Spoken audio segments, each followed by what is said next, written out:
Hello, my name is Daniel Stalder, broadband advocate for the Iowa Communications Alliance, bringing you a Week 7 legislative update from the Iowa Capitol. Now, if you feel like you missed an update last week, that's because we did it live. Monthly, we are going to be hosting an ICA member-only webinar on the updates from the Iowa Capitol. So take a look at the Iowa Communicator every Friday for registration because we are just about to set March meeting for that. But getting to the Iowa Capitol, we just passed the first legislative deadline called the first funnel. And this is actually when session really starts to change. Before I start talking about the personality change of the Iowa Capitol, though, I do want to talk a little bit about the minutia and the process of the Iowa Capitol. For your civics lesson this week, in order for a bill to remain eligible after the first funnel, a bill must pass out of the committee in the chamber of origination. So House files must pass out of a House committee, Senate files must pass out of a Senate committee, and hundreds of bills, for lack of a better term, die at this stage. Every bill in the Capitol has a legislator that supports it. Many bills have public interest groups that support it, and oftentimes when that bill dies, it's over the objections of a special interest group.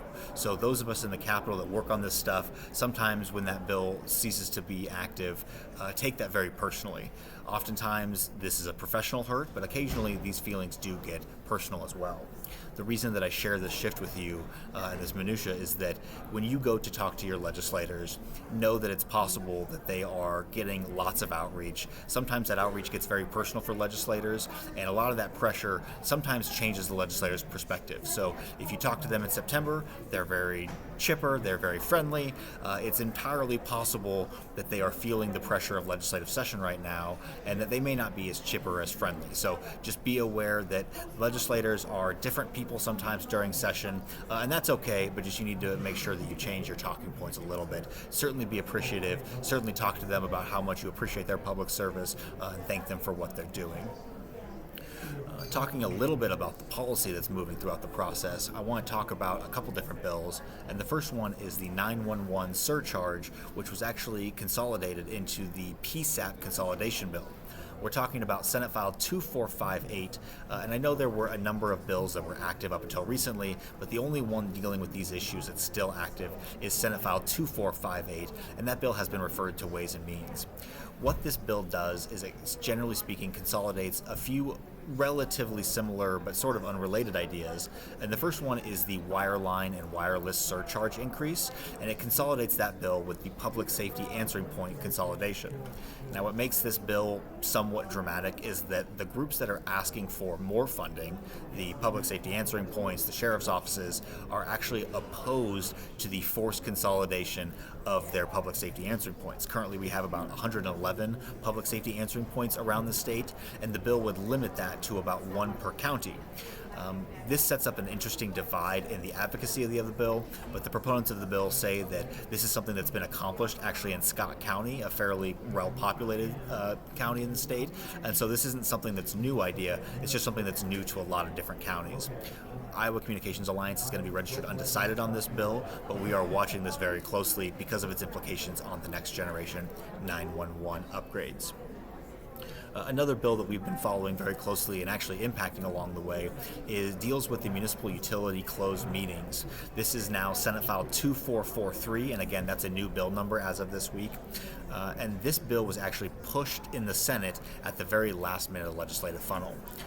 It narrowly crossed that threshold of passing out of committee, and sometimes that quick rush of policy often prevents more robust or minutia-related conversations about the impacts of a bill and the statewide significance of a bill, and we do feel that that was the case. This bill did survive in the Senate only. It actually was not passed funnel in the House, and so Senate File 2443 is something that we're looking at, talking with our senators, and expressing a little bit of caution. While the bill is intended to impact or stated intent of the impact of the bill is to only affect electric utilities, it does affect all municipal utilities, and so we're taking a close interest on that bill, making sure legislators know just what they're passing. Another bill that's taken up a lot of time and energy in the Iowa Capitol, certainly for Iowa Communications Alliance perspective, deals with the proposed sale of the Iowa Communications Network, or the ICN. Now, both House and Senate passed versions of this bill, essentially clearing the first funnel in both chambers. We're looking at House File 2590 and Senate Senate File 2385. As a reminder, this legislation directs the Department of Management to expeditiously accept bids for the sale or lease of the Iowa Communications Network. It is not often that we see a state agency up for sale, and it's been a couple of years since we've seen this. If you've been paying attention for many years, you'll know that this is not the first time this proposal has been brought forward. But what makes this attempt different is that this proposal is being brought to us by the Iowa governor. It is the executive branch that brought the bill forward and is pushing the idea. And in the past, it has been the legislative branch pressing that issue upon the executive branch. Now, the ICN is an executive agency, so the governor's office registering support of the bill effectively makes the Iowa Communications Network registered in support of the sale of the ICN. Iowa Communications Alliance has been working with not only the governor's office and the legislative branch, but also taking meetings with the Department of Management. There is a lack of historical information being shared right now, and ICA is in an excellent position to share that about the previous iterations of when they did try to sell the ICN.